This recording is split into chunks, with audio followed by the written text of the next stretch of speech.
Le 27 avril dernier, au Katingen, dans le cadre de ses visites mensuelles à l'église de Yaoundé, le pasteur Théodore, leader de la CMCI, a encore répondu présent au milieu des 90 réunis pour cette occasion. Coordonnée par le pasteur Samson, la réunion a commencé à 8 heures. À l'arrivée de l'orateur principal, après les actions de grâce individuelles et la présentation de certains missionnaires, l'occasion a été donnée au pasteur Mbadjo de présenter les comptes rendus mensuels de l'Église. Faisant suite à cette rubrique, le leader a encouragé ses frères à faire bon usage des nouveaux dirigeants qu'ils ont désignés. Car, dit-il, un dirigeant doit diriger les gens. Même s'il n'a que 2 ou 3 ou 4 ou 5, mais qu'il soit en train de diriger les gens.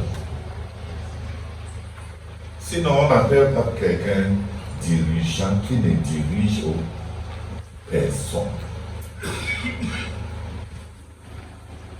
Le français a rendu ça facile à comprendre. Dirigeant, c'est celui qui dirige les gens. Répondant à certains frères, elle les a fait savoir qu'avoir un ministère distinct ne nous épargne pas de diriger les assemblées. Le ministère aux enfants, par exemple, doit viser à faire des disciples et la PSU, les ouvriers.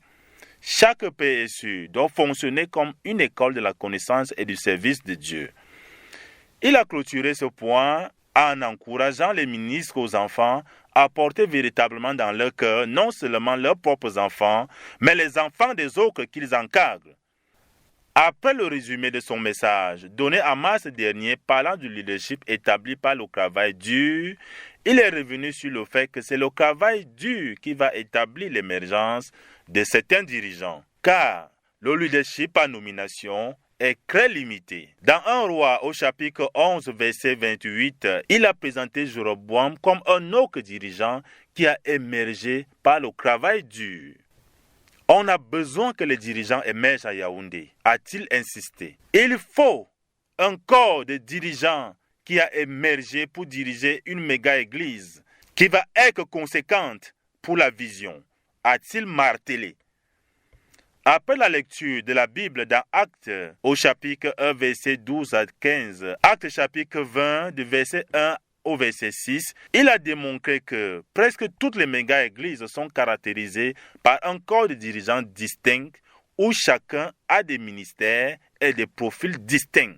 Chaque méga-église est constituée d'un corps de dirigeants composé de ministres distincts.